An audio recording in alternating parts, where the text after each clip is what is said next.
ko na si Greg Perez, no? Presidente sa Piston Cebu. Pinakaroon na istorya sa inyo, ha? Ang Piston Cebu karon magpahigayon o transport strike ni sad, no? Sa Bernes, sa 27, sa buntag. Alas 5 pa, no?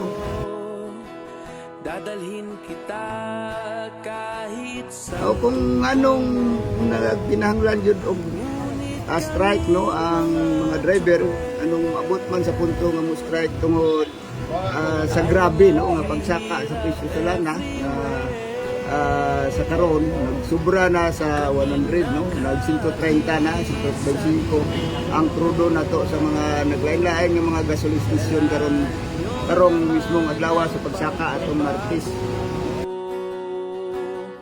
palaging inigipit. Ang dito ni ani sa atong katawhan ang pagsaka sa pagsulan nga grabe, no, nga pagkawala sa kinitaan sa mga driver napunta na lang sa gasoline station ug ang epekto pud niya sa mga sumasakay, mga yanong tao, yanong katawhan diri sa atong pupunan, pagmahal, no, sa presyo sa mga palitonon, pagmahal sa bugas ng mga nagunang panginanglanon sa katawan. Mao na isang epekto sa pagsaka sa presyo sa lana.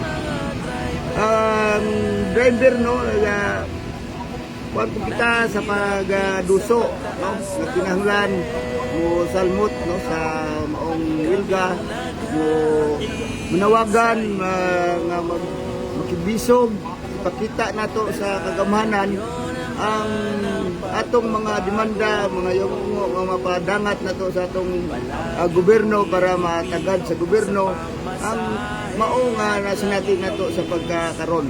Usa kita nga mga driver, nanawagan kita sa pagsalmot ninyo sa atong ipaygayon nga wilga sa Bernes o sa atong strike, strike o nga pwede salmutan, no, o musalmot ang mga naglain-lain sektor sa maong strike, sa maong kilos, protesta nga ipaygayon nato tungod ang isyo sa atong natagamtaman karon dili na lang isyo sa mga driver kundi apil na ang katawan, labi na ang mga konsumidor, labi na ang mga yanong katawan nga nagsalig na lang sa brato unta nga isyo sa kalitonon. Mao na ang mga panawagan nato salmot sa wilga o salmot sa protesta Bernes o sa 20 City.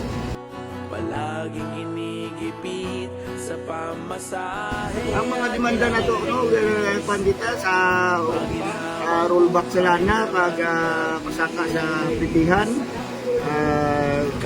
nga kasabay, no, kasabay sa pagpasaka, panawagan na to pagpasaka sa suhulan sa mga mamumuo, pagwabtang sa pagbabasura sa excise tax, bat sa lana o ang pagbasura sa oil regulation law, ang pag-nasyonalisa sa atong lana sa Pilipinas, pagtukod sa national industry, no, atong industriya sa lana para dili na may tabo ang mga ingon ani nga sitwasyon. Ang gobyerno na to mahimo na to og lakang nga ana para makasulbad yun sa atong mga tuhinga isip mga katawhan diri sa Pilipinas.